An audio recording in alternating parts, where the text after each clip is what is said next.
on my video. We synced our claps together. Like, it was perfect. I've never seen that before. Oh, wow. I've never seen such a synchronization. Do you think at this point we could pilot a Jaeger? Obviously. Let me go to the fridge and take it out, and we can pilot those shots all the way. Pilot those shots, huh? Pilot those Jaeger bombs. Jaeger bombs? all the way. Okay. Hello. Hey, what's up? What's up? What's happening? Yo, what's up in the house? We're here now. It's podcast time. You know what time it is? Podcast time. That's what podcast time's all about. It's all about podcasting. Hello, Tim. Hello, Philip. How are you doing? I'm doing all right. I'm surviving the lack of sleep that I keep having, but that's okay. Well, hopefully you won't be as depressed as last time we recorded. Yeah, I was just so low energy. But you know what? I'm going to muster up some energy so I can have some energy. I mean, it's as simple as that, you know? One does create energy to have energy. Yes, one can do that. It always reminds me of a wonderful little story from the making of Jaws. Mm-hmm. And not Roy Scheider. No. Who was it? It was there was Richard Dreyfuss, Roy Scheider, and Steven Spielberg. No. The guy who played Quint. The guy who played Quint. Wait. Robert Shaw. No, that's Shaw. Somewhere out there is Frank. This, he's gonna be Frank is dying. Yeah. He was probably drawing another Christmas card, and he just crumpled his Christmas it up, card. Crumpled it up, and just threw it because he's so mad at Phil. I don't know. Maybe Frank doesn't even listen to these anymore because he can't stand us not remembering any names. He can't stand our hooliganism. We just started off the Robert podcast. Shaw. It is Robert Shaw. It's Robert Shaw. And Robert Shaw was really sick one time when they were filming Jaws. As you know, it's a infamously difficult shoot. I think you know that. Yes. And troublesome. There's a story that I heard where he was really sick on set, but he had to be filming this scene where he's taking that big giant fishing rod and, just pulling it back. And there's a lot of hectic panic going on because they hooked up the shark. They hooked him up. They hooked up the shark.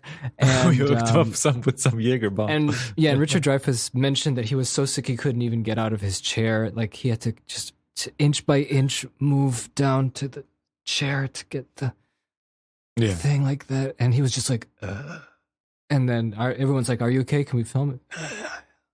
And then there was action, and then he had to yell, and he was just, you do this and then, and that's what always reminds me of, like, if you don't have the energy, you could definitely give out some energy still. So somewhere in the reserve, there's it for one take. Luckily, we don't have to act. We can just here comfortably sit in our pajamas and talk about movies. I know. In our high-tech studio while Johnny judges us. In his very Wes Anderson looking shot. Wait, let me fix it. A little bit of more. There we go. More symmetry. There you go. Symmetry. There we go. Yeah. So, speaking of Wes Anderson, we are watching movies chosen by our listeners on Instagram. We are finally here. We made a mistake last time. We miscalculated, but we're here. Oh, that's right. Yeah, we did. We did a miscalculate. We were like, it's French Dispatch, right? French Dispatch. Movie chosen by you. Movie chosen by all of you. So here we are talking about this man. His name is Wes Anderson. We watched 2 Wes Anderson movies. We watched The French Dispatch, currently in cinemas, playing around you, finally, around us as well. I think it was released a couple of weeks back for the other folks. I know, right? So a little bit late, but you know what? Better late than never. And then we also was suggested to watch The Grand Budapest Hotel, which I will never say no, because I will have some spoilers immediately. It's it is my favorite Wes Anderson movie, and it's one of my favorite movies of all time. So wow. I was glad that it was chosen because I get to watch it again. And Phil has never seen it. I've not seen any Wes Anderson movie outside of The Life Aquatic with Steve Zissou, and I love dogs. There you go. So we get to watch these movies. So before we... And we did watch those movies. And Johnny didn't watch those movies. He didn't watch those movies. He doesn't. Listen, Johnny doesn't watch any of the movies. I don't give. No. He does not care. Here's the truth, right? He like his movie stuff is like he's just annoyed with it. He used to be He used to produce some big podcasts back in the day, Johnny. No, I'm not going to reveal, but I don't know these podcasts, but yeah. But no, like listen, he was back in the day when they're starting out, like, you know, all the stuff like Ricky Gervais and WTF with Mark Maron and Kevin Smith. Johnny was there back in the day, so it's not really about the movie stuff, but he does help us with the podcast. Good. Wait, Johnny, what's your favorite movie? Wait, he can listen. He can hear me from here. What's your favorite movie? That's Johnny? true. He's listening on the headphones. American Trucker. There you go. It's not even a movie. It's a TV show. See, he doesn't even know what's the difference between a movie. Thank you, Johnny. Okay, so yeah, play the song, Johnny. Thank you. Cheers.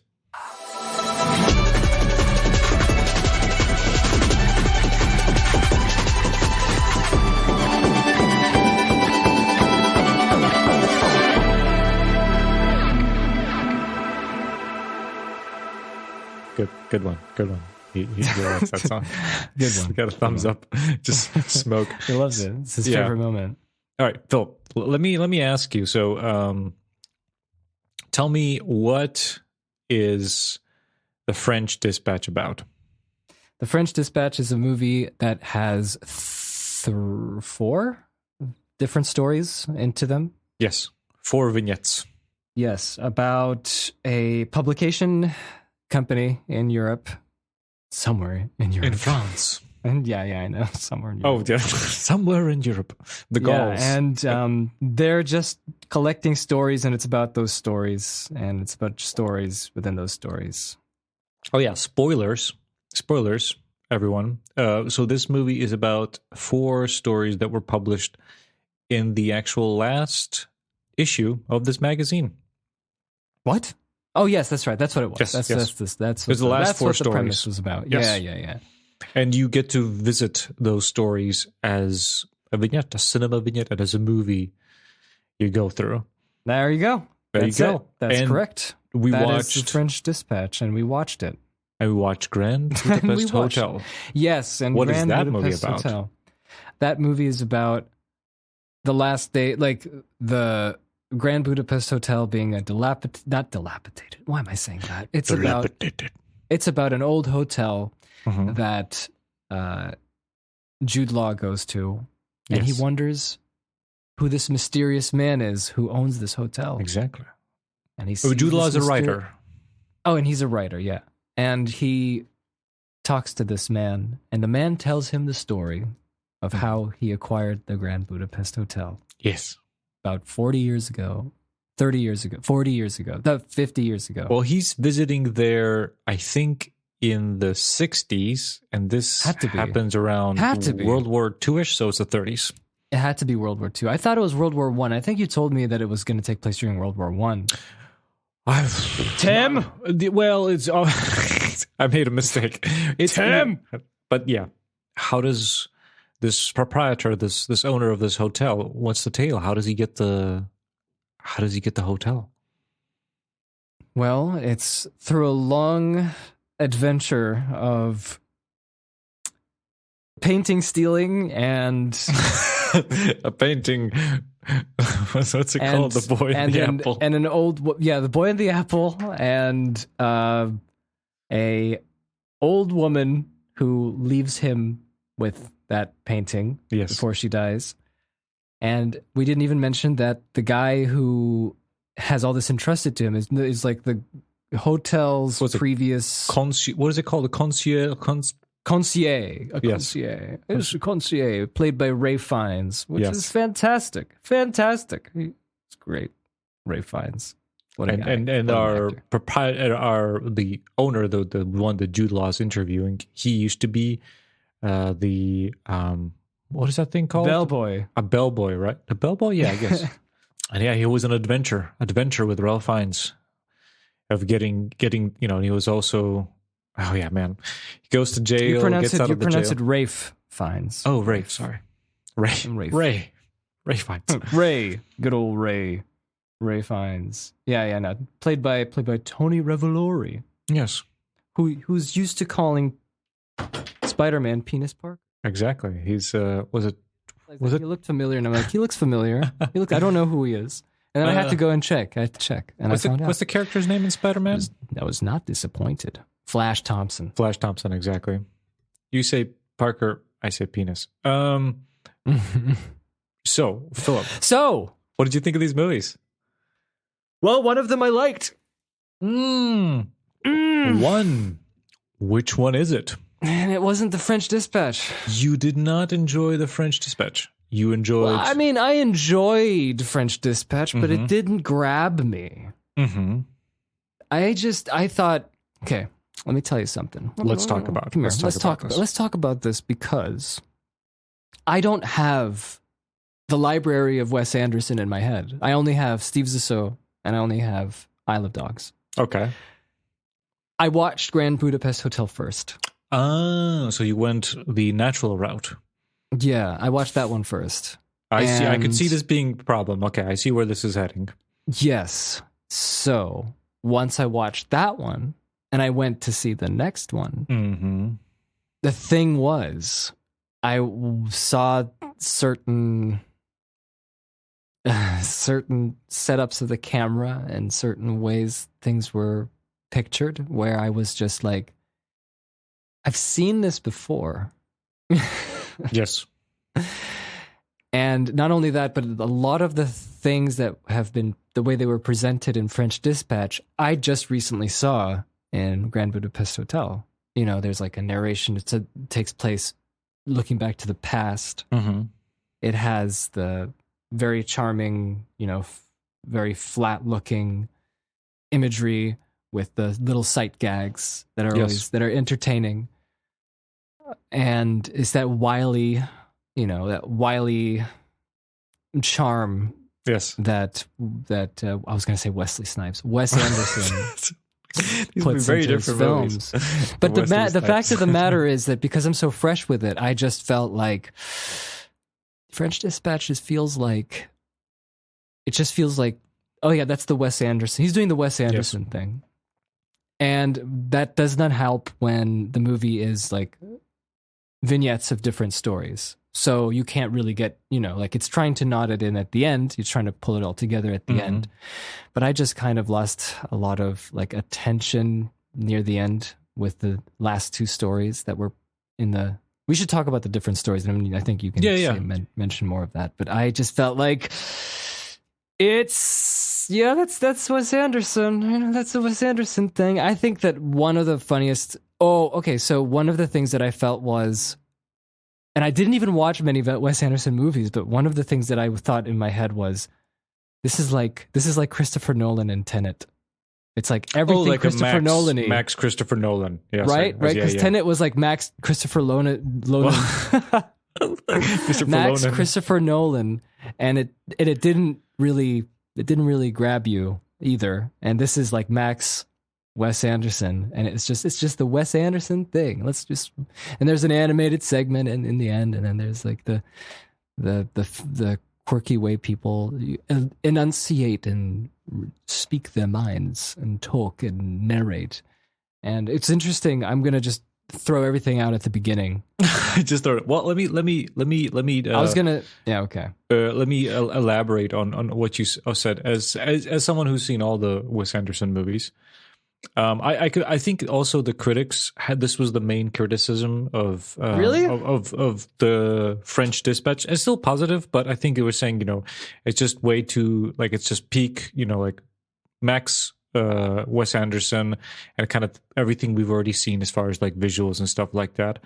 For the people who were critical of it, right? I think for people who liked it, it was, you know, mainly about the story, and they already expect and accept the Wes Anderson-y of it, and they like it, and then just concentrate on, you know, what the story is and what's new instead of the rest of the stuff. But so if we look at the filmography of Wes Anderson, so he starts off in 1996 with Bottle Rocket, and as far as Wes Anderson-ish, like what you talked about, how people talk, how things are staged, how the colors work, how the narration works, you can clearly see if you watch his movies from beginning, you can clearly see that developing and it becoming more Wes Anderson-y as it goes along. And then he, after Fantastic Mr. Fox, which was his first animated movie, I think he discovers like up until that point, the color is there, the talking is there, but the staging of that sort of like a marionette show, like a theater show kind of staging of things, that doesn't kick in until he does Fantastic Mr. Fox. And I think he discovered that because that was stop motion, so he could make it as Wes Anderson-y as possibly he could. But Life Aquatic was...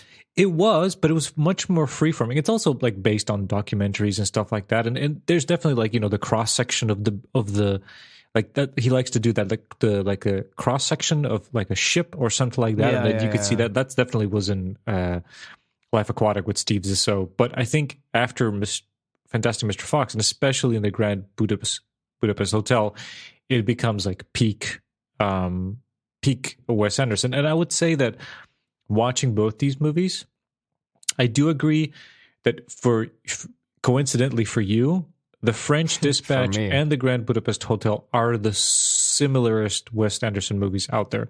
One thing is they're both based in very similar time frames. They're also based on Europe. The other stuff is America or something that's close to his home, or it's completely made up, or it's India. So it's different. But these are based on Europe. So there's a similar, very aesthetic that's going on. There's similar themes, and I think similar like techniques are used as far as like the cinematography and everything. So they're very, very similar. So yes, you're getting basically like you could say they would like in the same universe. Like I like or like if this was a TV show and it was like an anthology series, I could see Grand Budapest Hotel and The French Dispatch kind of living in the same world for me. So I completely understand you felt like that. Okay, because I only saw, like I said, those few movies, and for me, this was very. I was just like, oh, it's the same thing. Okay. Because Isle of Dogs has a very different feel to it. It has a very different sense of humor as well, and that's the thing that I found the sense of humor in like the comedic parts in the Grand Budapest Hotel to be very nicely put into the film, you know what I mean? It has that nice sense of there's visual humor, and then there was also like I laughed sometimes of how people were just talking to each other because of lines, and it has nothing. There was nothing particularly funny about what they're saying. It's just, well, I naturally presume that you are here to speak with me about the premises that I have acquired. You know, it's just funny. And then the framing helps with that. There's a lot of that, you know? There's also a lot of like the way blocking works. I just love it. The blocking is great. The way he uses just like tripod pans and how that is used for comedic effect is just it gets me every time. I laugh like when it I remember the part else. in Budapest Hotel where Ray Fiennes and his bellboy are being stopped at the border on the train. And they're having this problem with the patrol, and then the camera wipes to the hall of the train, and someone's head with a mustache pokes out. Yep, and it's it happens to be Edward Norton. Edward Norton is the. And it's funny. chief. It's great. There's something very fun, and also like I think it goes without saying that all of the framing and all of the visual aspect is just fantastic. It's fantastic. It's so great. It's so fun to look at. It's never boring. Yeah. You know? I mean, like, and that's what I was talking about, the Grand Budapest Hotel. There's like so many, like, like using matte paintings or miniatures, but not using them in the, like trying to make it real. Just deliberately cartoonish, and it just fits with the charming mood. I like they're fantastic. It's so much fun. But yes, the comedy. Oh, and let me agree on what you're saying. Yes, I do feel, we leave these for the end usually, our main thoughts. But I do, yes, obviously feel that the Grand Budapest Hotel is superior to the French Dispatch. I think it's absolute peakage. But and I wanted to say I have a little story about going to the cinema again. I do have a story about going to the cinema as well. Okay. So let me. We should put this quirky music in there with a clarinet. Okay. And we also have to talk about the music, about Alexander Desplat's soundtrack, because it's very important to me. So we have lots to talk about, but go and talk about it, Tim. I want to say. But even though I do feel the Grand Budapest Hotel is superior to the French Dispatch, I did thoroughly enjoy the French Dispatch. I had a grin on my face the entire time. I loved it. I wasn't bored. There's a couple of vignettes. I think the first one with Luke Olson is a little bit short and a little bit like you're going into it. It's a bit too fast. You mean Owen Wilson? Owen Wilson. What did I say? Luke Olson. Luke Olson. Is that his brother? Owen Wilson is that? Luke Wilson? Yeah, I don't know. Maybe. Luke Olson and Owen Wilson. Oh, Owen Wilson. So the first one, it's like a little bit short and it's kind of jumping in. And then we have the painting vignette with our friend Benicio del Toro. The painting with Benicio del Toro. We have what was the middle one? The one with the kid who keeps popping out all the time. Tim Chalamet, and we can't get rid of him. He's always somewhere. He's always in a film somewhere. And then the third one is about the cook. I just want to ask you, the cook. Which ones did you prefer? Any of them? Did you say you didn't like the last two? You like the painting one? The painting one was the painting one. I think what I went into. My favorite was the Owen Wilson one. The beginning one? Just a terrible story about the terrible city he lives in. Yeah, and him on a bicycle. Yeah. And that's it. And then everything else, like the painting one was fine. That was the one that I could follow the most. And then the third one that's when it lost me, I think. The third one, because it reminded me too much of Jean-Luc Godard's. Mm-hmm. It reminded me too much of La Chinoise. Remember that? Oh, yes. And I was just like, I hate this world. I love this world. French stuff. I hate it. I was so happy that we watched that on the podcast a long time ago.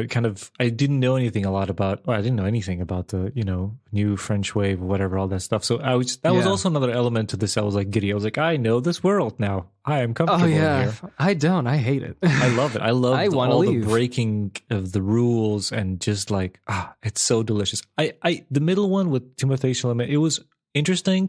It had some good points, like one where they're arguing about the music and then he puts on the jukebox and like the set moves and there's some great bits in it. The third one I loved.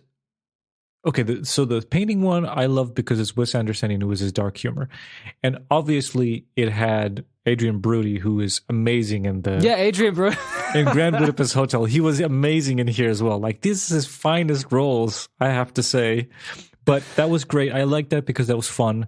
And the last one, I can see why all these actors always keep coming back, because it's so much fun. It sounds like it's great. It sounds like you want to be in these movies because you just get to do so much funny stuff and so much interesting stuff. Yeah. And the last one, the one with the cook, I like that one because it got a little bit deep, which the first ones didn't. The first ones are kind of wacky and but there was some themage here. And I wanted to ask you about this. I was thinking about it when the movie was done. I was like super fun and I enjoyed watching it. And I was thinking like the theme was about, because all these people, all these journalists and the owner of that news, whatever, the magazine or whatever journal. Our good friend, I forgot what was his Bill Murray. Bill Murray. I remember who Bill Murray is. I tried to remember the character's name, but I couldn't. But Arthur Howitzer Jr. Exactly. Bill Murray. He's also from. What was he from? From where are they from? Bill Murray? No. The character. They're all from America, and they live in France. And they send this magazine goes back to America. And I think it was like somewhere in like Midwest. Illinois. Bill Murray was born in Illinois, so maybe that's where he's from. And it was a little bit about like, okay, what do they do? And they're all living in a foreign country, I wanted to ask you because I don't live where I grew up, right? I was born and raised in Serbia for 18 years, right? Yeah, and that's my home. I'm not particularly fond of the place. Maybe when I'm old, I'll be like reminiscing of, okay, I want to go home. I lived in a little village. I kind of didn't dig it. Days. I always wanted to live in a big city when I was a kid. I thought it was boring there, nothing goings on. So I'm not that like, homesick. Like I want to go home. But there was this. But you on the other hand, you've had plenty of homes. You lived in Croatia. You lived in America. You lived in Vienna. I wanted to ask you, close to Vienna, but yeah. Close enough. What's your home? What do you feel like? What would be? Sorry to go deep on you there, but what's the place that you be longing for most? Home. I have no home. I have no home. Hunted, despised, drifting away like an animal. The jungle is my home. There I will create my own race of people. A race of atomic Superman, which will conquer the world. Exactly. I'm gonna have to say home. I have no. You home. have no home. I can't, because like you will never get me back to Indiana. I'm not gonna go there. I'm not gonna live there. No Midwest for you. No Midwest. No Midwest for me. Uh-huh. Croatia, don't plan on being here all the live long day. Austria, I can't. I don't know. No, like, it's just too Austrian. So you're looking for a home? I don't know, but I've been thinking about that myself. There's a lot of other people who have like, oh no, I'm here. You know, I like it here. For me, it's like Bill Murray in French Dispatch. I don't know.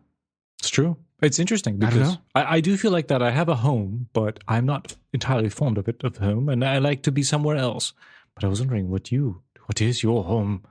I don't know. I'm looking for one. Like if I was, if you told me the ideal place to live, I would have said, like for the longest time, I would say like Vancouver. I'd live in Vancouver, Canada. Okay. Yeah.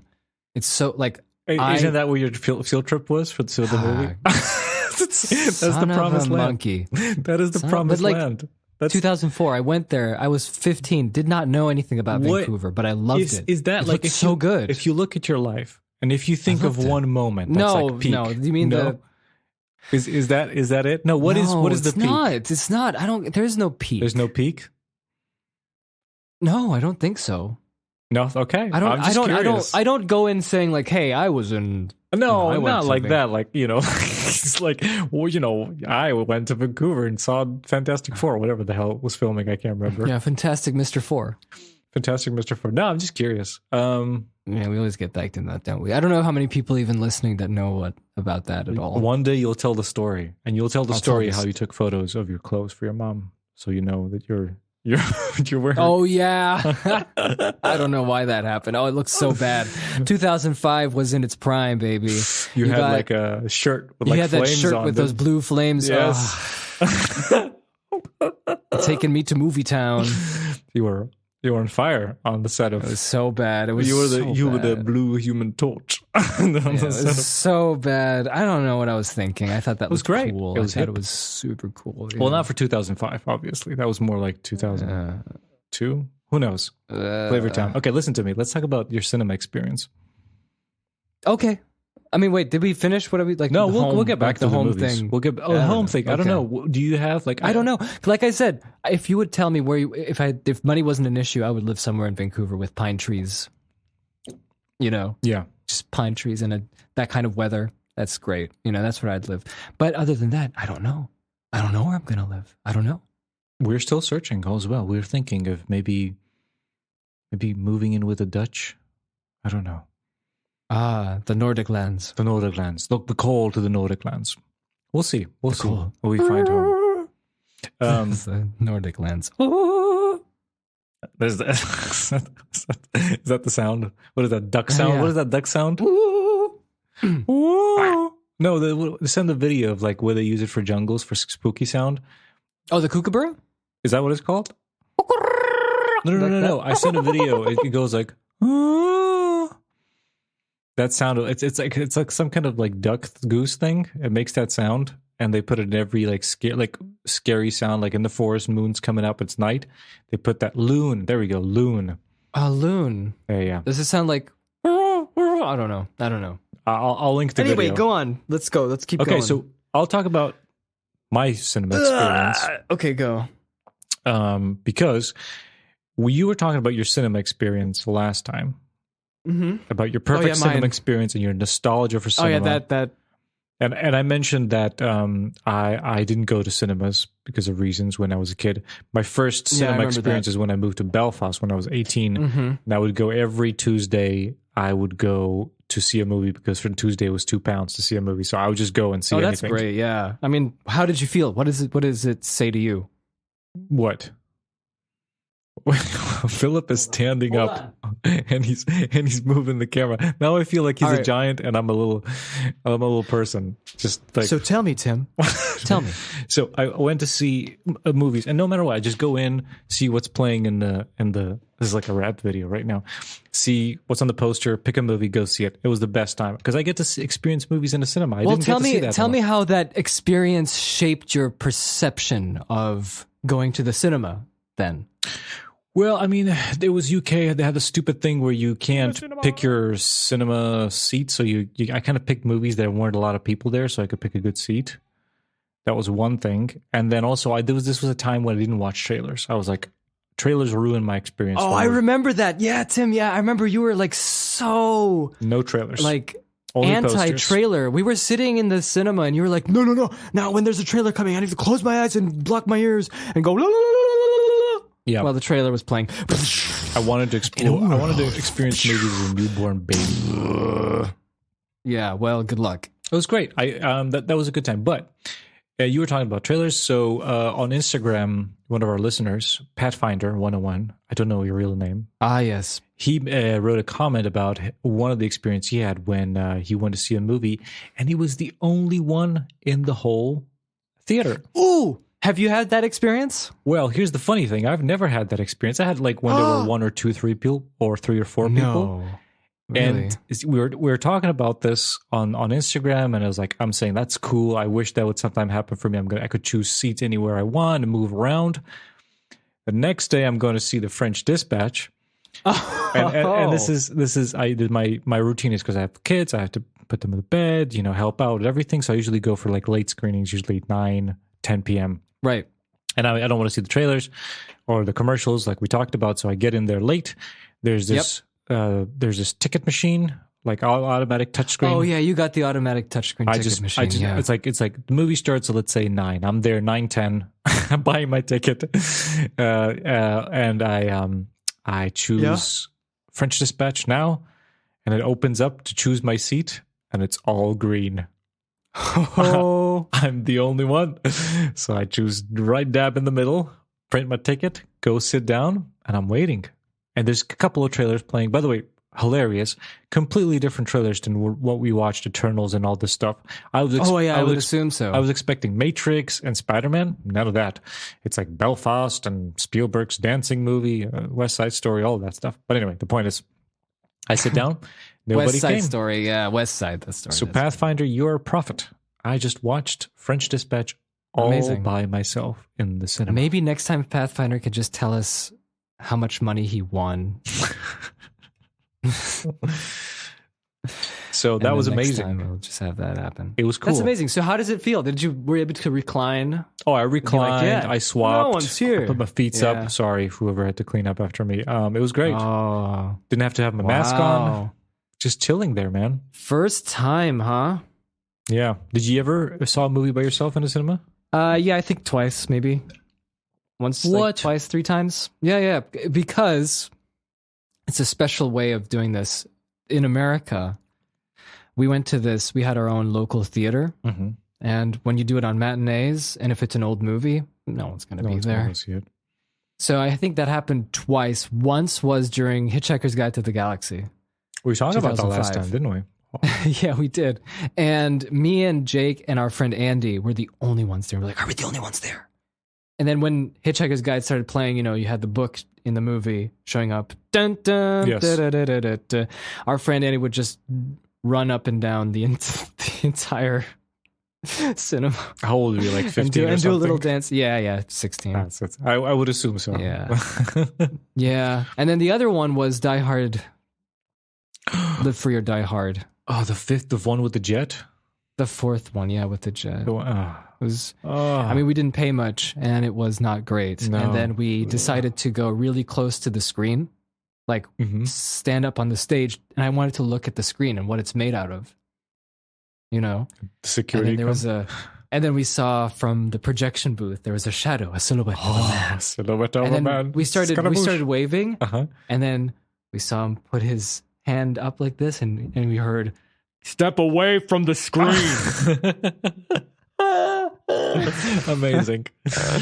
And put your hands up in the air. Yeah, and then when we got out, they're like, that screen costs a lot of money. You'd be in trouble if anything happened.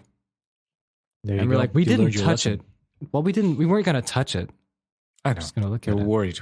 Kids running around, wanted to touch the big screen. So how was your cinema experience seeing the French Dispatch? Oh, no, it was nothing special. The only difference was that I think I showed you, I usually pre-book my tickets every time. Mm-hmm. And I was wanting to, you know what? It's an indie film. You know, it's not an indie film necessarily, but like it's a film that, you know, not the biggest film connoisseurs audience will go and watch. Yeah. So I was like, I'll go to the boutique cinema instead of the regular cinema. And I was like, let's check it out. Boutique cinema. Okay, let's get our seats. And then I see everything's filled. Everything's filled. I'm like, I'm not going to sit next to these people. And it was like, you know, $2 it's COVID more. Times as well. Yeah, and it was also $2. It was also $2 more, you know, as well. Exactly. So I go to the regular one, just like you. There's like nothing. I mean, I get it, you know. It's like there's a lot of movies coming out right now, and it's just people COVID as well, and it's like but it's just so funny how different that was. Yes, definitely different audience. Friday night boutique cinema filled. Friday night regular cinema 0. And I unfortunately, like, there were a few people, so I didn't get the complete the VIP experience. Yeah, there we go. That's my cinema experience. That's cool. All right. Okay, so let's get back to Wes Anderson. So the funny thing is, like I said, who is Wes Anderson? Who is this man? He's a man. How did he likes to have his pants a little bit higher and cropped than normal. Yeah. Why does he always work with Willem Dafoe? And why does Willem Dafoe not speak in any of his films? He speaks a bit. That's one of the things that I wanted to say about French Dispatch, which is what I kind of, because I watched those so close to each other. Budapest Hotel. Yes. French Dispatch. I remember how unique it was seeing like Willem Dafoe, who I know as Norman Osborn in Spider-Man. God damn it. And I know he's been in a lot of other movies like that were more creative as well. Have you seen Shadow of the Vampire, by the way? Shadow of the Vampire. No, I've never seen Shadow of the Vampire. Okay, well, I think that should be our twofold recommendation. Okay. If you like Willem Dafoe, watch Shadow of the Vampire. Okay. It's the making of Nosferatu, except that W.F. Murnau, who's the director of Nosferatu, inadvertently hired a real vampire to play him. Nice. That sounds amazing. So that's what everyone should be watching, because it's really funny. Okay, I'm going to watch it. That sounds fun. And so anyway, what I wanted to say with Willem Dafoe was I found it so funny that he was in the Life Aquatic and he barely spoke and he's just one of the crowd. And I was just like, that's so great. It's so cool. I actually liked that as well when I was watching. We just finished watching Lord of the Rings in 2002, 2003. And on the TV was a movie with Sandra Bullock. And I can't remember what it was called, like 28 Hours or something like that. And it was on TV, so it was like at a friend's place, and we were flipping through channels, and it was like, oh, Sandra Bullock. And then we saw in the background Viggo Mortensen. He wasn't even talking. It's just in the background. Just in the background, Viggo. And I thought that is so fun, you know? Get some, you know, actors that you know, and they're just in the background, you know? So, coming back to this, it kind of wore off. It's like, oh, you know, Willem Dafoe, he's not really... I mean, he's a fairly important character in Grand Budapest Hotel, yes, but he doesn't. definitely. He still doesn't speak much. You know, he's still like you could like. He throws a cat out of the window. He does. That was so nonchalant. Everyone was so blasé about it. Even Jeff Goldblum. But like the thing is that even with the Grand Budapest Hotel, it's like I've seen that movie so many times, but I still pick up stupid details. Like what? For some reason, I didn't notice that when he leaves when Willem Dafoe's stalking him, and he leaves his office, and the coat check, it's a bag of his deceased cat. Yeah. And then he's carrying around, and then he sees, he just throws it into the trash. Like so, just angrily, he just throws it. Oh. And what I wanted to say about Willem Dafoe is that he shows up in The French Dispatch. Yes. And then he doesn't talk again, and he's like he's in part of the ensemble. Yes. You know? And I thought, is this supposed, like, and I just got a little bit tired of it. I was like, yeah, I get it. Yeah, you know, Willem Dafoe's here, he's not going to speak again. You know, it's like there were a couple of, there's like those kind of repetitions that are like running gags, but for me they weren't. I don't know, they just wore out. Maybe just because I watched it so soon. But I guess I didn't even pick up on that. Like that's a continuum. Like I didn't. I saw honestly all didn't of them. Yeah, but I didn't like pick up the whole like that he's there and he's not talking. Completely flew above my head.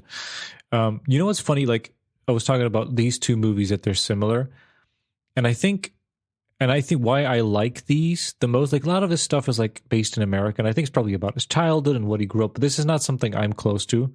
Obviously, not growing up in America, but why I like these two movies, Grand Budapest Hotel more, even because I think it's a better movie as far as like of all the elements we talked about. It's also closer to what I grew up in. Yeah, I remember you were mentioning. Yes, I mentioned that on the old podcast, but just like seeing this movie because it's based on the regions that I grew up in. So, Vojvodina, part of northern Serbia, that was part of the Austrian-Hungarian Empire.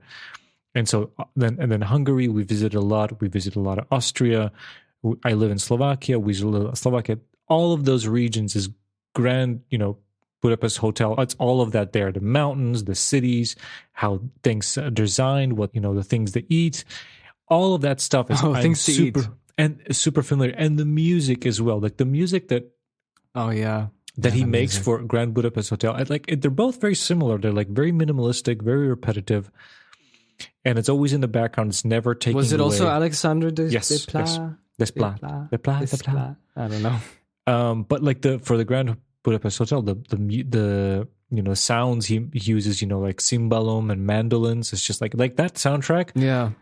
When I used to like code and like do software engineering, like I would have that all the time on. It's just it's enough repetitive that I'm not paying attention to it, but it's just so like those themes that are used. I'm so familiar with that from folklore music and from music that just was around. I'm just familiar with it, but it's very like it's not the authentic stuff, so it annoys me because I heard it so much. It's very similar to these movies, and I think I like it a lot because it's kind of like, so he's in love with this, stuck in this era from like the first half of the last century, right?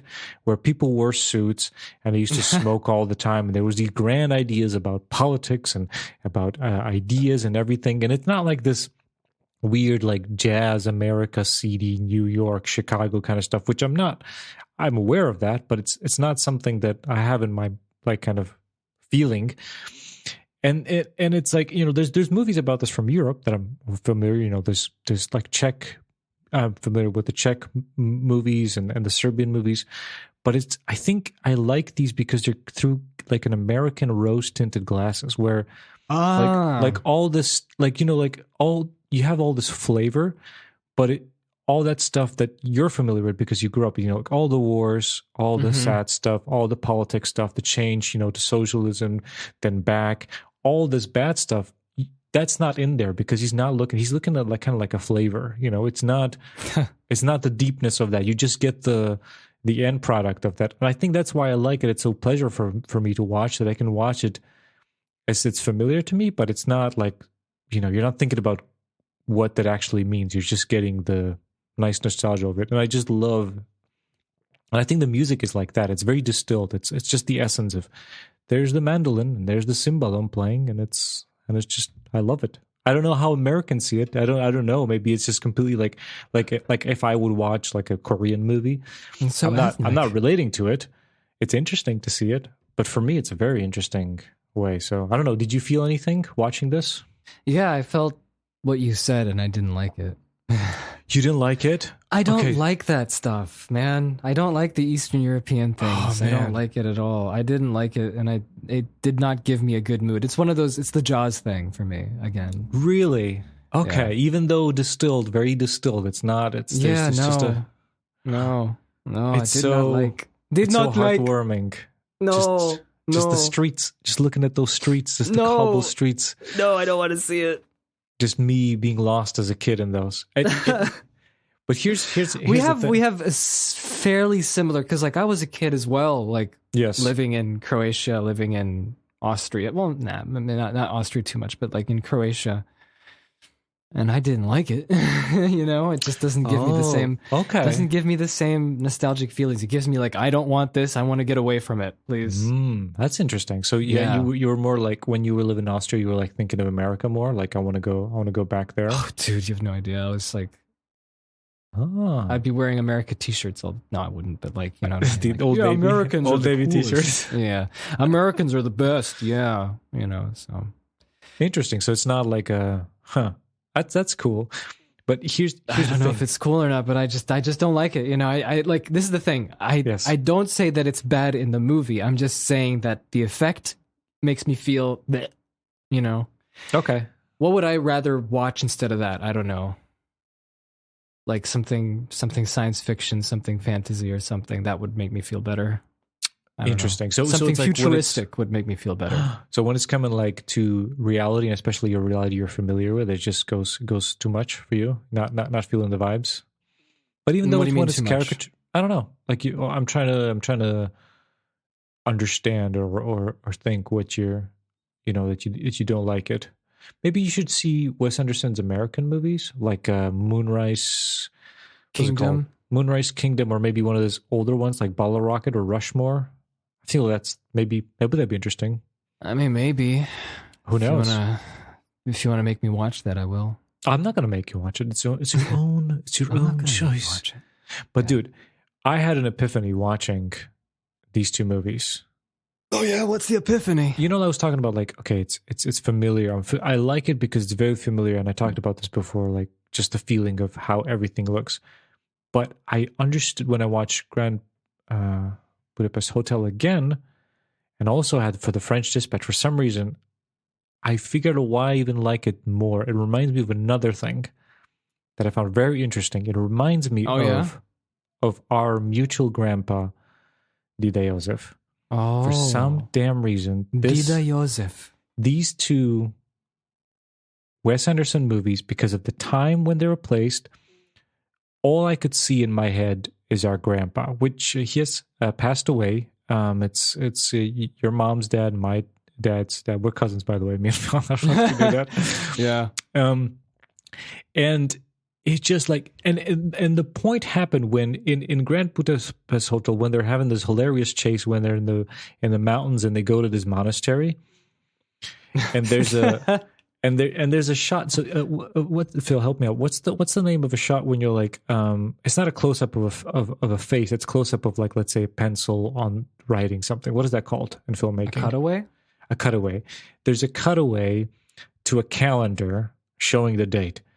And it's one of these goddamn calendars that my grandparents used to have.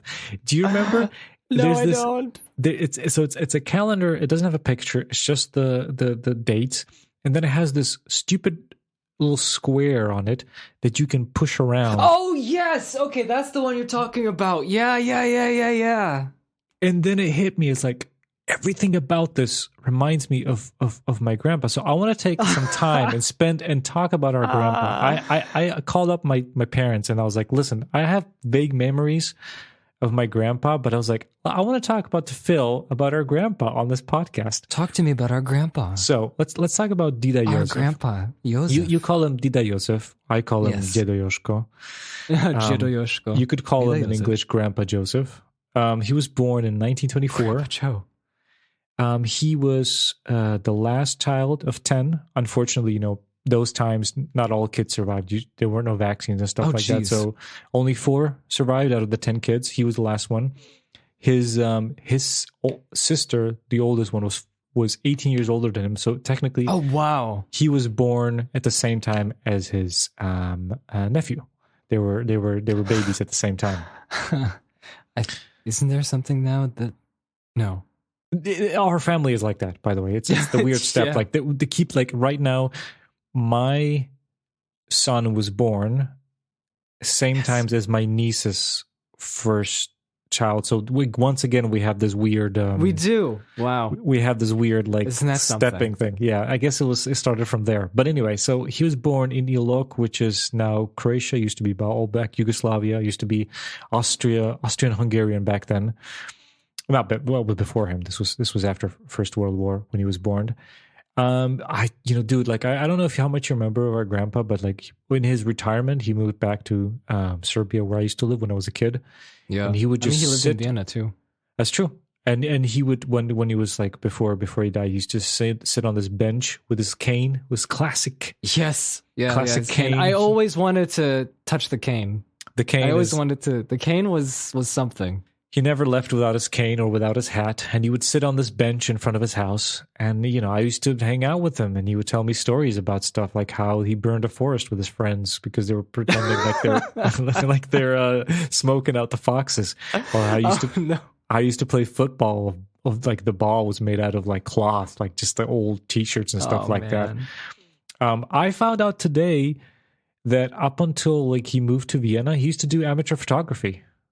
That is something that I'm surprised, but I'm not surprised about. I did not know that. I want to know. He had a camera. He had like a 16:9, medium format camera. He used to make his own film for that, and then he would make his own film. Yeah, and he was also like the what you need to put like what's on the film, and then he would also develop he had like a red room, like whatever dark room, and he would develop these photographs. Dude, I did not know that. That's insane. I did not know that either. All right, so. So what are we gonna do? We gotta find those photos. We do. I told my dad, like, can you find some photos? We gotta find the photos. I want to see. We gotta find these framings. Yeah, 1930s, 1940s photos, and then we're gonna find out. Exactly. We can compare them to Wes Anderson films. Exactly. So here comes the similarities. And I was like hilarious. Like I understand why. So he went in for an apprenticeship when he was 12. That's back in the day. He had 6 years of school. You had to take 6 years of school, and then he was sent off to be an apprentice. He was sent. Was it watchmaking? No, that's my dad. He was sent to be a barber. A barber. He didn't like it, so he ran away from that master. He just ran away. He ran away back home, and then he found a newspaper ad that they were looking for an apprentice at a shop. So he was going to That's what it was. Now I remember that. So he was going to move town. He found the newspaper. He moved. There was no phones back then. So he went to the other town, Petrovic, where he met our grandma. He got there and he got the apprenticeship, and he was there for 3 years. It's one of those things. You're living with the family. He do all the chores. He washed the diapers. He was the first one to get up, put in the wood in the stove to heat everything up, clean everything up. Right. He do all the chores, and then he was like the apprentice. So he was like just the guy. He would like they would do these what is it? That's not a fair. What do you call that? Where it's like on a field, all the shopkeepers and all the merchants. It's not like a market where it's every day. It's like once a year. Everyone gathers there, and you bring your merchant, and then everyone buys things. It's called a yarmulke here. I don't know if yarmulke. If that's a word in English, maybe one of our listeners knows, but he had to do that. Now, his boss, he would travel by train, and he would hire a horse and a carriage for our grandpa, who was like 15 to 14, and then he would have to load all the merch and all the tents. So this was in the 1930s? Yeah. Yeah, in the 30s.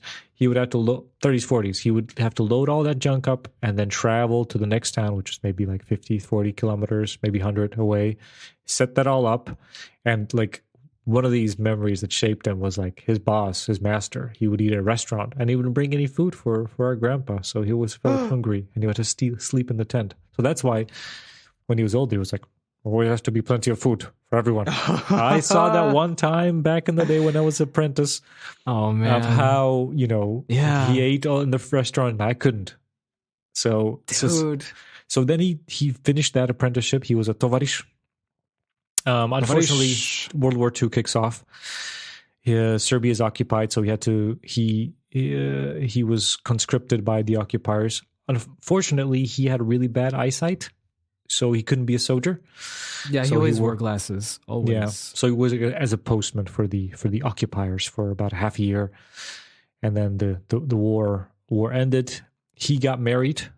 He had to go to the new socialist Tito army to serve for a year. My dad was already born there, but since again bad eyesight, so he was a cook.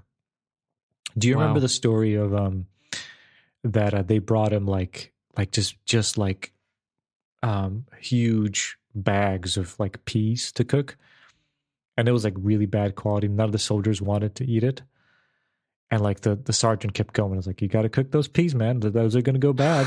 We bought these." And he was like, "I can't do this." So one day, and they were like, he was stationed at this place where they were building in Yugoslavia after the World War II. They were like really investing in like underground bases, just in case, like, partisan warfare. So they were building these huge air bases in the mountains. So there were a lot of digging around. So he took the sacks and just dumped the peas in the in the sacks among the rubble where the soldiers were building. But a week later it rained, and out of the roots just grew lots of little. And the sergeant came and he's like, "What is this, man?" So he got revealed. But anyway, that was over. He worked as a shopkeeper, and the post-socialist, everything was government, so it was Jednota, unity. Those are the shops. And then in 1966, the borders opened, and there were a lot of. I don't know if you're familiar, if not Europe, but the Austria and Germany, they opened up for a lot of workers because the economy was going, and these were called Gastarbeiters. Gastarbeiter. So the legend begins. So our grandpa was a Gastarbeiter. He moved. His wife and the kids stayed back home. Yeah. He moved to Vienna. Germany. Oh no, Vienna first. Okay, sorry. He moved to Vienna, and he worked in Jewish shops. Because he knew all the language. He knew a little bit of like Serbian and Slovak, so he knew Slavic language. So he had to learn Romanian, Polish, because he was their man. He worked in Mexico Platz, and they got all the merchandise from Romanian sailors. In Austria, the shops could only be open until 6. So at night, put the blinds down, and then the Romanians would come with the cars and bring in the goods, and they put them in the store, pay for it. And then they got and I want to talk to you about this. And then they got a place. He used to live by himself, and then our grandma and his wife moved to Vienna as well. And they got a place in this apartment building. And it was like 2 or 3 floors, 4 floors maybe, as the caretakers of that apartment. And they used to have this flat, which to me, last time I saw, I was maybe 6, 7. Yeah, is same. Super nostalgic and super dreamy and super unrealistic. I still remember. To me. So it's the one with the spiral staircase. It's the one with the spiral staircase. Yes. Yeah, it's the one with the spiral staircase. So let's try to recreate this crazy apartment. So they were the caretakers of this apartment. One of the owners used to live on the 2nd floor, which is a crazy story. I'll get to that as well. But they were like cleaning and like shoveling the snow and whatever need to be unlock the doors, and they could live in this apartment building, which started off at the bottom. Where was the kitchen? Yes, that's right. Yes, it's the kitchen. It started with the I thought that was just a back door, but I guess it wasn't. I think it was a back door because this apartment wasn't really, it was weird. It was like the kitchen, it was like a table and a kitchen there, and it was like all like I remember the table grimy and, kitchen, yes. And like bottom floor. I think it was like on the 1st floor. I think their whole apartment was like a long vertical thing that just went through all the floors. Yeah. Because like I have vague memories, but I have one very distinct memory about it. I have few, and I just love them. They're my dearest memories. Wow. One of mine was... Yeah, go. During Christmas time. Okay. During Christmas time, I would tell my grandparents, our grandparents, like what I want for Christmas. And, I would be excited when it was almost time for them to give my parents the Christmas gifts so we can put it under the Christmas tree when we get home. And I asked for a couple of different Legos. Lego, as the actual term is. And I basically what I did was I went up the spiral staircase. Up. So we go. Up. So you start off at the weird kitchen, and then you move. There's a middle floor where there used to be just this rocking chair by itself. Do you remember that? Oh yeah, kind of. And there was a window which you look down at a construction site, and there was like millions and millions of pigeon shit there. Okay, I don't remember that one. Okay, there's a secret. Like there was nothing there. It was just a rocking chair. That's all I remember. You know what? These are memories that are just dug way deep in my subconscious. And now that you mentioned a rocking chair, yes, just the floor with a rocking chair for no reason. That's all I remember there. But then you go up, and you get to the last floor. Yeah, yeah. And it was like it was kind of dark a little bit, I think. Yes, and somewhere there were these packages, these presents. Okay. And I knew that no one knew that I was up there. And I looked at the corner of one of the packages, like the gift wrapped. And I scratch a little bit. So, I want to tear a little piece off. I want to see and I see the Lego. I see the Lego code. Yes. Oh, yes. It's the one that I want. You check the code. That's amazing. and I knew what it was. I thought it was either, it was the Lego Pirates. Yes. But it was either there was like a smaller or a bigger pirate cave island. Yes. Yes. There were these islands with the little palm trees. Yeah, I really wanted the one with the skull. Like the skull. Oh, the skull one. I never got the skull one either. I got the smaller one. Did you get the skull one? No.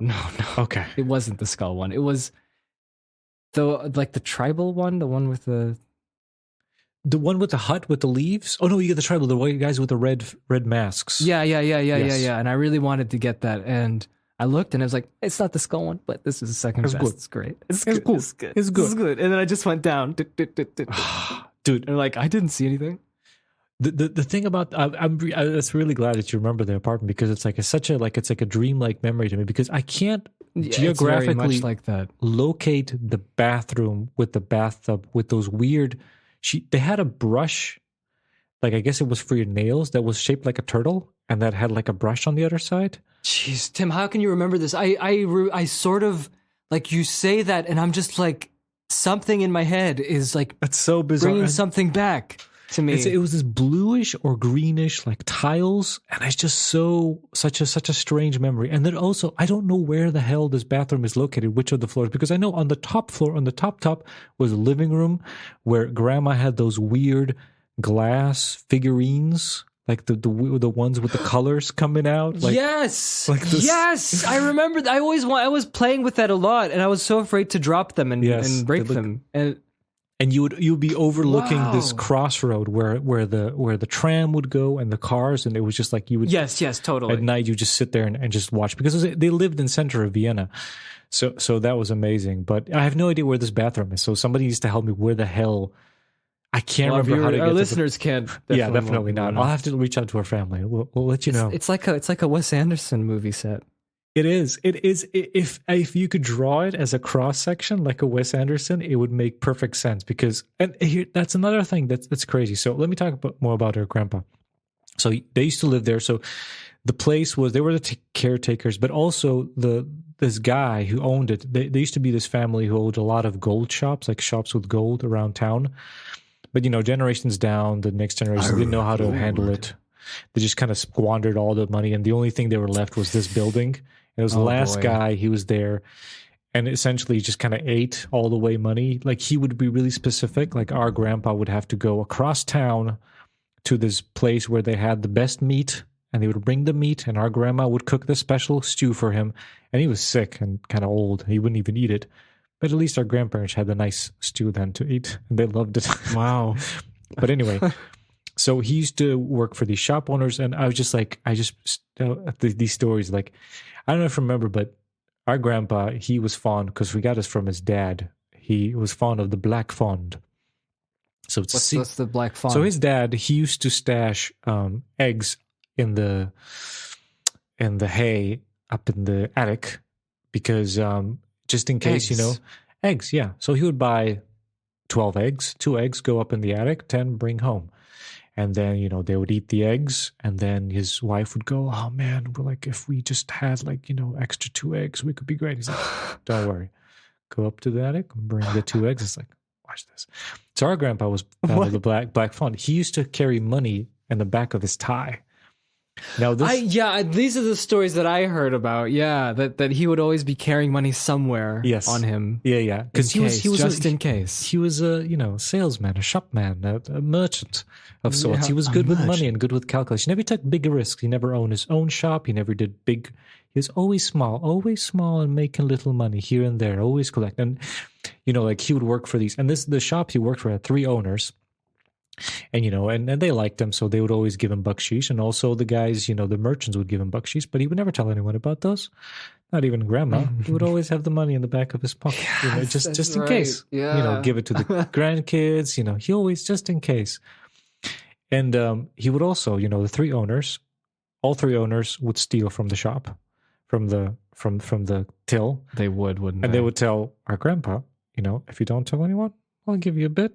You don't tell anyone. But all 3 of them did it, so he just, he just kept his mouth shut and just collected. Just kept collecting. And his best gig was, so at every week, he was the one responsible taking all the earnings to the bank. Oh, wow. Across Vienna in a bag. Like thousands and thousands of Deutschmarks. Or whatever. No, what was it? Shillings? Shillings, exactly, shillings. And he would just take it. But he figured out, and this was not like you go to the till and you give the money. It was like in the back door, they put it in the treasure. So he had some friends in the bank, and he figured out these guys like champagne. So he had some Russian merchants, and he would buy really cheap Russian champagne. I would just, buy it for like, some price. And he would take that champagne to the banker, sell them for a fifth of the price, and make a profit every time he would bring it. That's fantastic. So I love this. And it's like, it's just little bits in here. And that's our grandpa. And the funniest Wes Anderson-y thing about him is that, and this is what I remember actually. Yeah. He was working in Vienna, and they would be building a house in Serbia and all this stuff. And he liked collecting documents and liked bills and, what was the agreements and all this stuff. And he used to have this briefcase. And he put all the documents in the briefcase. And when he was old age, every day he would take out the briefcase, take it out on the table, pull it out, and he would just looking at all the things, looking at the bills, checking the money again, calculating, looking at that. Grandma be losing her mind, like again with the briefcase. Well, you have to. And he would put it all back. Now the funniest thing is, since he worked in Austria, he had unlimited visa to Austria, because he was a Yugoslavian citizen, and he had unlimited visa. But unfortunately, when he was old, his Yugoslavian passport expired. Oh. But he had the visa in there. Now, what you would do is you take your old passport to the government, and they issue a new passport. They take the old one and they take the visa, and kind of transfer it there, or whatever. But he just tore out the page with the visa and throw out the old passport. He didn't have a passport. What? He couldn't even go to Katka's wedding because of that, because he didn't have a passport. Why did he do that? He just had a paper with the visa on it, which just reminds me of the Grand Budapest Hotel, because... Oh, yeah! Wow! Because this little document that our bellboy... With zero that he has, it's just like, I just thought of that. It's like, oh my goodness. That's why It's our grandpa. It's in the same time period, it's too. It's the apprenticeship, the same time period. There's merchants, there's, serving people, being good with your customers. It's all there. And I love this movie. It's got Adrian Brody being horribly coarse and just the weirdest humor. That's obviously not our grandpa, but there's just something about the charm that just reminds me. Just the hands. Yeah. Jeff Goldblum's hands handling documents. All I can think of is our grandpa. So So I just wanted to share that with you, because I think you would enjoy it. Thank you for sharing that. I did enjoy that. That's crazy. It's like something that I haven't thought of in a long, long time. I miss my grandpa a lot. I'm a lot like him, and I used to sit with him when I was a kid, and he would tell me these stories. And I think you've definitely spent more time with our grandpa than I did. Did you have any like, chats with him? Well, that's the thing. Like whenever we did, it was always fun. He was always very jokey. He would always like pretend to be sleeping and then go, "What?" Oh man, that's the one. Yes, the sleeping. Yeah. And, did he do the trick with the animal that you pet and then it runs away? Which one is that? So he would take his handkerchief and he would make a mouse out of it. He knew how to make he's also the one who taught me how to make a paper boat, but he can make a mouse looking creature out of his handkerchief. And then he would hold this in his hand like this, and then he would pet it. And then with his hands, he moved it, and then the animal ran, and he's like, "Oh, stop! Don't run away." That's it. That's the one. Yeah. Wow, man, I haven't thought of that in a long time. That's old school ways, old school entertainment. Yeah, I remember that. Yeah. But like the sad thing is that he always lived near you, so you were able to like really just kind of sit down. You guys lived in Vienna at the same time, no? Or no? Yeah, I know, but I was a lot younger. You know, that's true. That's true. He moved when I was like 6. I think 7. When I was 7, they moved back to where the same. That means house. I was 7. Yeah, so there we go. And the last, like the most of the, you know, the reoccurring times until like he died when we were 16. Yes. Yeah. So we would just see him when, you know, my family came over for visits from the States or from. And then when we were living in Austria, it wasn't even that frequent, unfortunately, when they moved out.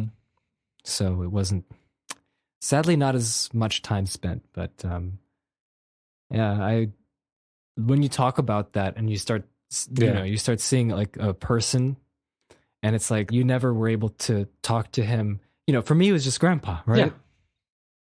It was Jozef, and that's it. But like when you talk about him as a human being, as a real person, you kind of feel like, you know, I think we'd be so much better friends if he was alive a lot longer. I think so too. I think he'd probably be into movies and he could be on this podcast talking crap. So here's to you, Jozef. Yeah, Jozef. I cheer you with this beer. I have my bottled water. That's all I got. Cheers. Right now. Cheers. Ba-ding.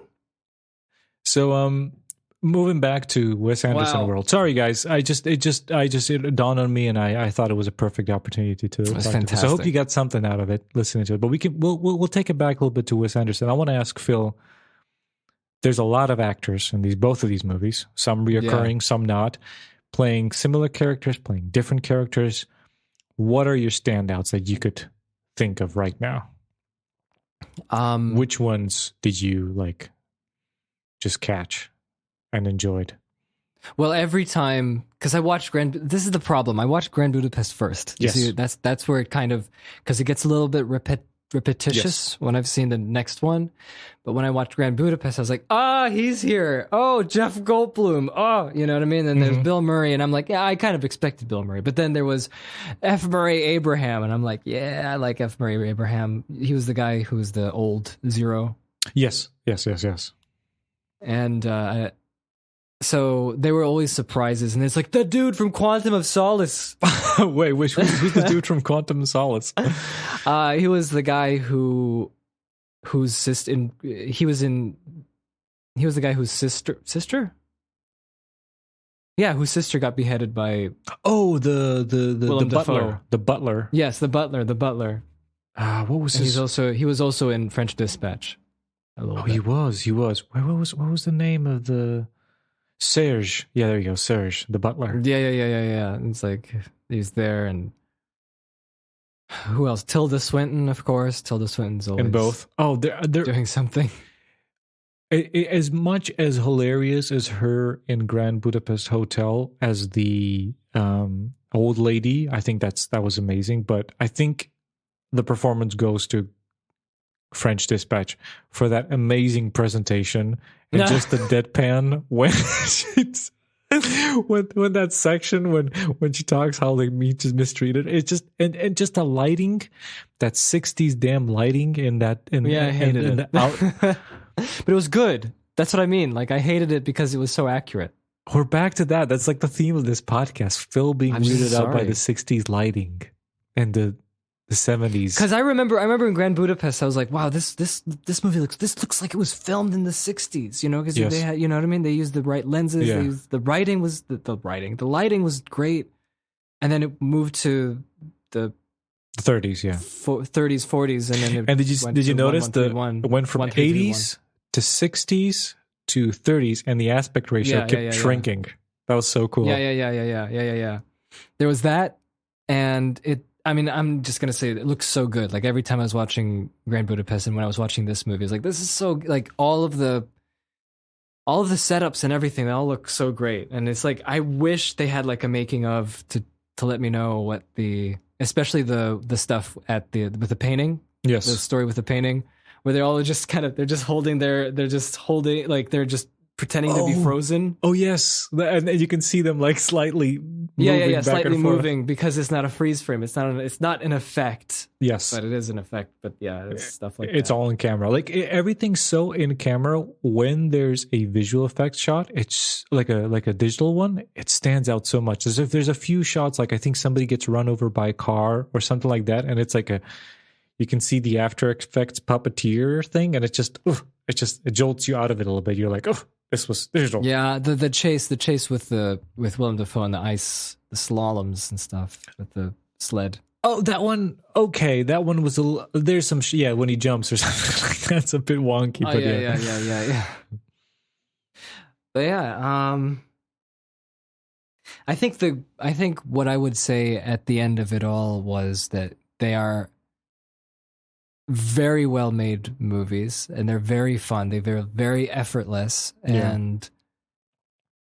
but I'm not into it. Oh no. Okay, that's okay. That's a personal preference. You know what I mean? Like it's a personal preference, but I can acknowledge how great it looks and how whimsical it is. Okay. But the bastards. No. He said those fuckers.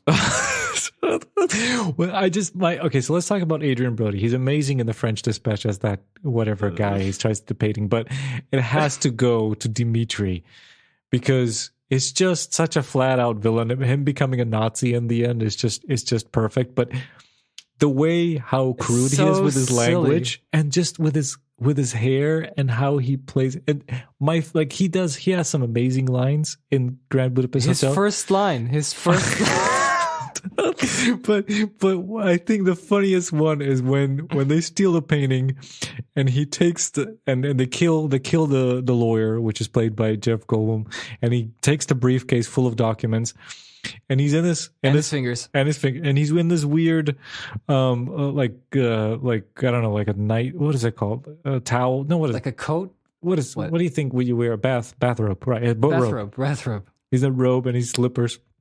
this panning shot of him coming down, and he sits down, he slams the document, he's starting to read, and he has a glass of wine, and he looks up because they stole the painting and they put this yeah, that's the best. It's so good. And it's the double take. And it's such a stupid painting. It's like some vulgar like lesbian scene. It looks like who's that Austrian painter? I think it was Giger. I don't know. No. I'm joking. There's this famous Austrian painter that is always on the galleries. Okay. It's like the same style. Never mind. But and Adrian Brody, he looks up, does a double take. There's a zoom in. There's like a zoom in, and he's like, "What's the meaning of this shit?" Yes. The way he says it. It's so you perfect. Can't replicate it. It's so good.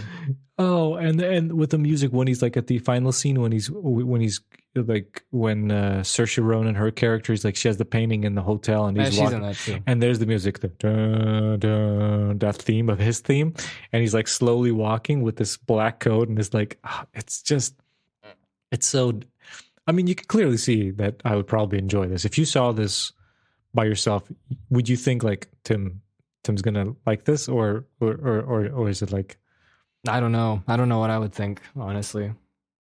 And as far would I say, yeah, I think Tim would like this. Yeah, probably, just because it's not right. It's not this cookie cutter stuff that you. Oh, it's not even that, man. It just cuts to my like. It's just the whole. That's why I liked the French Dispatch. Like I didn't mind that. Like all of the Wes Anderson-y of it. Like I just don't care. It's like it's my whatever. I guess my Jurassic World. Like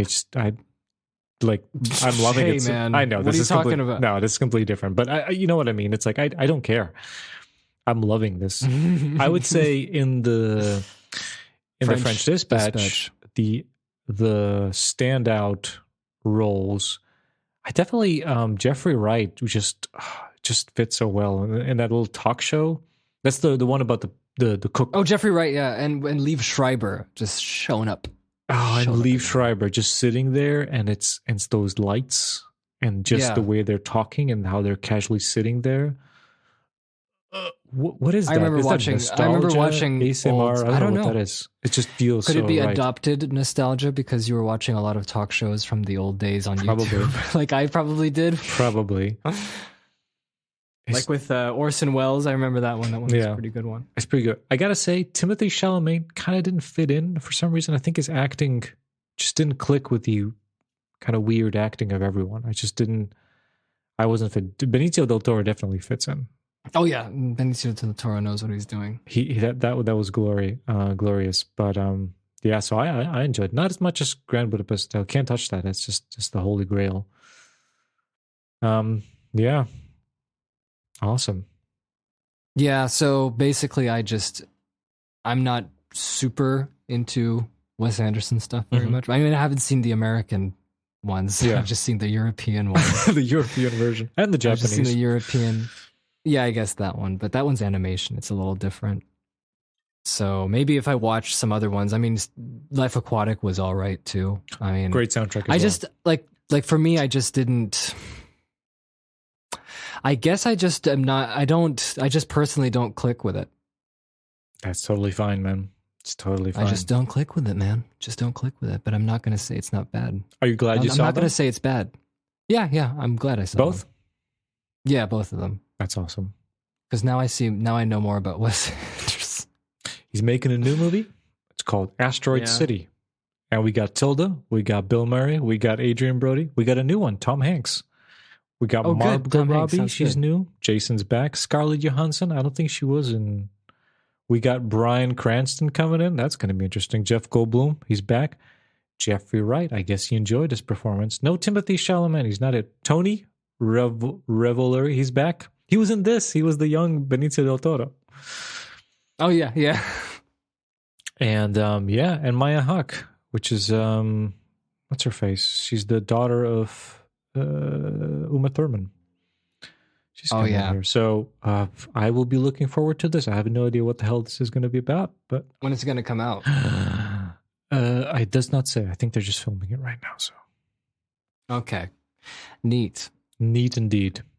Music. You were talking about music. Something about the music. No, I think I mentioned. I just love it. I don't know what else to say. It's just so minimalist and it just uses those timbres in such a right way that.